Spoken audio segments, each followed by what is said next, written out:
تمہیں بلا لیا گیا خیر پہنچانے کے لیے، تم پہنچ گئے خیر پہنچانے کے لیے، تمہیں خیر پہنچانے کے لیے ٹی وی وہ سیارے چھوڑے امریکہ نے خلاؤں کے اندر کہ تم بیٹھ کے بک بک کرو ٹی وی پہ. یہ بتاؤ کہ کس طرح قربانی کیسے ہوتی ہے اور بکرے کے دانت کیسے دیکھے جاتے ہیں اور یہ کان اور سینگ اور یہ ہمیں، اور کیا تمہارے خیال میں جب ٹی وی نہیں تھا تو لوگوں کو پتہ نہیں تھا بکرے کے دانت کیسے دیکھے جاتے ہیں؟ کیا بکرے کے دانت دیکھے جاتے ہیں اور بکرے کے لیے صحیح بکری کا انتخاب کیسے کیا جاتا ہے؟ ٹی وی نہیں تھا تو لوگوں کو پتہ نہیں تھا. 15 سال میں کیسے پتہ چلا بھائی؟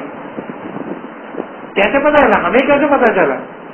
ہم تو جب 5-6 سال کے تھے ہمیں پتا تھا، وہ اپنے باپ کے ساتھ جاتے تھے، بتایا بیٹا دیکھو دانت ایسے پکڑتے ہیں، بکرے کو ادھر سے پکڑتے ہیں تو ہلتا نہیں ہے جتنا بھی بڑا بکرا، ادھر سے پکڑتے ہیں اس کو ایسے دانت کھولتے ہیں اور ایسے دانت دیکھتے ہیں، یہ دیکھو یہ دانت اس نے ریتی مار کے گھسے. تو تم نے کیا کیا؟ تو بچے کو چھوڑ دیا، ٹی وی جا کے بٹھا دیا. تو تمہارے خیال میں ٹی وی اگر نہیں ہو، یہ سب لوگ مسلمان نہیں ہوتے اور اب بہت زیادہ مسلمان ہو گئے، تو تمہیں پتہ نہیں ہے نا پھر یہ سسٹم کیسے کام کرتا ہے. یہ سسٹم اس لیے کام کیا جاتا ہے کہ یہ چیزیں بیچی جائیں. اس میں ساتھ میں اللہ رسول کی بات بھی کرتا ہوں، گانا بھی چلا دو، نعت بھی چلا دو، خبریں بھی سنا دو، گریوی ہے یہ. اصل میں تو یہ چیز بکری ہے. اصل تم بیٹھ جاؤ اسٹاپ واچ لے کے کسی بھی پرائیویٹ چینل کے اوپر صبح شام تک ایک دن کر کے دے دو، اور جب پروگرام آئے تو اسٹاپ واچ آن کرو، اور جب اشتہار آئے تو اسٹاپ واچ آن کرو. پھر دیکھ لو کتنی دیر تم اشتہار دیکھتے ہو اور کتنے دیر تم یہ دیکھتے ہو، اور اشتہار دیکھنے کے نتیجے میں کتنا تم ڈیمیج کرتے ہو اپنے آپ کو. تو ہم یہ کہہ رہے ہیں کہ تم جو آدمی جہاں جائے اس کی یہ ذمہ داری، اگر وہ علم کا دعوے دار ہے، اگر وہ ہماری عام آدمی ہے، ایک عام نوکری پیشہ آدمی ہے، اس کی بات نہیں کرتا، وہ بیچارہ مجبور ہے، اس کی ذمہ داری نہیں ہے، اسے چھوڑ دے گا اللہ نے. وہ اپنے آپ کو عالم کہتا ہے، وہ جا کے بیٹھ رہا، اس کو تو خیر نہیں ہے، اس کو تو منہ کے بل گھسیٹا جائے گا. مجھے بالکل ایسا ہی یقین ہے جیسے اس کو میرے ہاتھ میں یہ پیپر ویٹ ہے، ایسا یقین ہے، اس کی خیر نہیں ہے. وہ جا کے بک کر رہا ہے، ایک ایسے سسٹم کے اندر بیٹھ کے پروموٹ کر رہا ہے اس کو جس کے بارے میں اس کو پتہ نہیں ہے، اور لوگ متاثر ہو رہے ہیں اس سے ایڈورسلی. انفیکٹ اگر تم کہیں پہ جا کے کہتے ہو کہ شراب خانہ آپ نے کھولا ماشاءاللہ بڑا اچھا، لیکن یہ کہ کبھی کبھار ایسا چیز کہ 12 ربیع الاول کو حلوہ پکا کے بانٹ دیا کرے اور 10 محرم کو حلیم، تو تمہارے خیال میں منع کرے گا کیا؟ شراب کھانے والا منع کرے گا؟ خوشی خوشی کرے گا، خوشی خوشی کرے گا، گلے لگائے گا. پہلے مولانا صاحب کو ماشاءاللہ مولانا تشریف رکھیے، اب بھی بنواتا ہوں میں نہیں، ابھی تو 12 ربیع الاول نہیں، ابھی ایک بنا دیتا ہوں ٹوکن کے طور پہ اور ایک حلیم بنا دیتا ہوں. خوش ہو جائے گا، وہ خوش ہوگا، بہت اچھا آپ نے کام کیا. تو یہ کہ لوگ آئیں گے، حلیم بھی کھلائیں گے، یہ حلیم کھلائیں، ادا پبا چھجا گاجا کا سب بس آپ ایسا کریں گے 12 ربیع الاول کو پھر فری دے گا، اس کے اندر کوئی دم کا پانی پڑ کے ملائیں گے اور اتنی پلائیں گے زیادہ شکر نہ، تھوڑی ملائیں، شیمپین پلا دیں، یہ شکر نہ، بالکل نشہ نہ ہو، شیمپین ہم مفت پلائیں.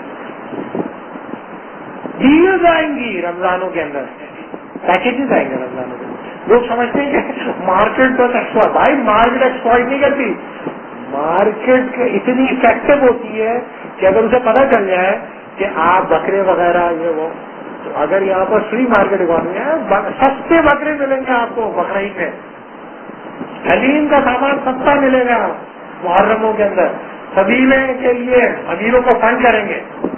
تو آپ اس کے نتیجے میں اسلام پھیلے گا کیا؟ شیعت پھیلے گی، غریبیت پھیلے گی، دیوبندیت کچھ نہیں پھیلے گا، مارکیٹ پریویل کرے گی.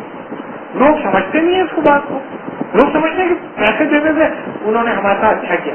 پیسے دے رہے ہیں، شیطان دے رہا ہے، دجال دے گا سب سے زیادہ پیسہ، دجال دے گا نا، یہی سنا ہے نا، دجال جب بھی آئے گا وہ کہے گا مجھ سے مانگو، جو مانگے گا اس کو دے گا، اور جو مانگے گا نہیں اس کو تباہ کر دے گا. یار مجھ سے نہیں مانگتا، اب چیزیں تباہ کر دے گا، فصل نہیں اگے گی، زمین خشک ہو جائے گی، پانی نہیں برسے گا.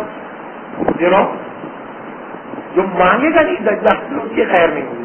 تو آپ مانگو مارکیٹ سے، مارکیٹ آپ کو دے گی خوب. آپ بکنے پہ تیار تو ہو، لگاؤ اپنی قیمت کتنی لگا دو، مارکیٹ دیکھو کیسا خریدتی ہے آپ, ہر آدمی دکھے گا, ہر چیز دکھے گی. کسی میں بکنے کی زیادہ صلاحیت ہے, کسی میں جتنی بکنے کی صلاحیت ہے اتنا بک جائے گا. تو مارکس نے کہا تھا آل وچ از سالڈ میلٹس انٹو واٹر, ہر وہ چیز جو پگھل سکتی ہے پگھلے گی اس آتش. تو ہم یہ کہتے ہیں کہ یہ زندگی پیچیدہ ہے, اس کی پیچیدگی کو سمجھنا ضروری ہے, ہر ایک کے لیے نہیں, لیکن جو اس دنیا کو چلانے کی ذمہ داری قبول کرتے ہیں کم از کم ان لوگوں کی یہ ذمہ داری ہے, اور جو یہ نہیں کر رہے ان کی خیر نہیں ہے. وہ یہاں تو گزار کے چلے جائیں گے, لوگوں کو پتہ نہیں چلے گا انہوں نے ہمارے ساتھ کیا کر دیا. اور جو بیچارہ عام آدمی گھوم رہا ہے وہ ان کو فالو کرتا ہے, ان کے لیے نعرے مارتا ہے, ان کے لیے کام کرتا ہے, ان کے جلوسوں میں جاتا ہے, وہ شاید بچ جائے. لیکن اگر وہ گیا تو وہ ان کی ذمہ داری انہیں کے اوپر. تو پیچیدگی کو دیکھنے کے لیے آپ کو وقت لگانا پڑتا ہے. اگر آپ نے وقت نہیں لگایا تو آپ کو سمجھ بھی نہیں آئے گا کیا بالکل شرافت سے ہو رہا ہے, سب کچھ ٹھیک ٹھاک. یہ ہوتا ہے لا بنانے کا طریقہ ہے پارلیمنٹ لا بنا دیتی ہے, اور لا ہمارے لوگ بناتے ہیں, ہم پر یہ اپلائی ہوتا ہے. اس میں کیا ہے, ایسا نہیں, اتنا سمپلیفائڈ نہیں ہے. اس کے پیچھے جو نالج کے اسٹرکچرز ہیں ان کے اندر جو ڈائنامکس آتی ہے اور ڈائلیکٹکس ہو رہی ہوتی ہے وہ ٹرانسفارم کرتی ہے پورے کے پورے پولیٹیکل پروسیس کو. وہ ڈائنامکس ٹرانسفارم کرتی ہے پورے سوشل انسٹیٹیوشنس کو ڈی لیجیٹمائز کر دیتی ہے. ہزاروں سالوں سے جو انسٹیٹیوشنس چلے آ رہے ہیں ان انسٹیٹیوشنس کو ڈی لیجیٹمائز کر دیتے ہیں, ان کی جگہ دوسرے انسٹیٹیوشن کھڑے ہو جاتے ہیں. ٹریڈیشنل کلیکٹیوٹیز کا مذاق اڑایا جاتا ہے, ان ٹریڈیشنل کلیکٹیوٹیز کو پروموٹ کیا جاتا ہے. تو وہ ایک کمپلیکس لائف ورلڈ ہے. اس کمپلیکس لائف ورلڈ کو سمجھے بغیر اس لائف ورلڈ کے اندر جا کر لوگوں کو ڈکٹیٹ کرنا, لوگوں کو نصیحتیں کرنا, لوگوں کو بتانا, اور اس میڈیم کو سمجھے بغیر لوگوں کو بتانا, اس میں خطرہ یہ ہوتا ہے کہ آپ اس انسٹیٹیوشن کو, جس طرح میں بتایا شراب خانے کو آپ جسٹیفائی کر دیتے ہیں. مولانا صاحب شراب تو نہیں پیتے, لیکن مولانا صاحب وہاں گئے تو تھے. تو میں تو یہاں پہ شراب پینے تھوڑی ہے, میں تو حلوہ کھانے صرف 12 ربیع الاول کو جاتا ہوں. میں یہاں پہ 10 محرم کو جاتا ہوں, روزہ کھول کے چلاتا ہوں حلیم کھانے کے. میں لانا دیتا ہوں شراب نہیں پیتا. جس طرح مولانا ہمارے سے کیا کروں گا کہ یہ کیا کون سا کس چیز کا اشتہار دے رہے ہیں, کنٹرول کر سکتے ہیں وہ کہ میرے پروگرام میں کون سا اشتہار دو, کر سکتے. آپ اللہ رسول کا پروگرام کر رہے ہیں, کون سا اشتہار چل جائے گا, کنٹرول کر سکتے ہیں آپ. جب آپ نہیں کنٹرول کر سکتے کیوں جا کے بیٹھ رہے ہو. میں لوگوں کو سچائی پہنچا تو بھائی 15 سال تک اسی طرح سچائی پہنچی کیا لوگوں کو, تمہیں اسی طرح پہنچی ہے. تمہارے علماء نے اس طرح کی آگے تمہیں تعلیم دی ہے کیا. Heart to heart direct contact کے اندر علم ملتا ہے. Know how to speak, how to hear, تینوں چیزوں کے کمبینیشن میں علم ملتا تھا. اب آپ بٹس اینڈ پیسز میں ملتا تھا کیا, سیاست اب آپ سے آ رہی کوشچن کے تھرو رینڈم, وہ بھی کون سا کوشچن, اور وہ بدماش کے کوشچن کیا بھی ہے کہ نہیں. برابر والے کمرے میں بیٹھ کے اس کی مرضی کا فون کر رہا ہے. کون گارنٹی کرے گا کہ جو سوال آ رہے ہیں وہ جینوئن سوال ہے معاشرے کے. بدماش لوگ ہیں ایک نمبر کے, ان کو تو لائن ملتی ہے, یہ کرو, کھیل یہ شروع کر دو, وہ شروع کر دیتا. کچھ اور لائن بن دو, یہ شروع کر دیتا. تو کون کر رہا ہے بھائی وہ سوال, اور تم کیوں سن رہے ہو دوسروں کے سوالات. تمہیں کیا ہو گیا دوسروں کے سوالات سن, اللہ رسول کا پروگرام. تو تم نے اس سوالات کو جاننے کی خود سے کوشش کیوں نہیں کی. ایک آدمی حماقت کی انتہا یہ کہ تین پہ بیٹھ گئے کھول کے اللہ رسول کا پروگرام آئے گا. ایک آدمی نے کھٹمنڈو سے کوئی فون کیا, کھٹمنڈو سے یہ جو بکرے کی جو سینگ ہوتی ہے وہ سینگ میں چھوٹی ہو جائے بڑی ہو جائے تو تم کیوں سن, تمہارے سوال کیوں نہیں اٹھائیے ذہن میں.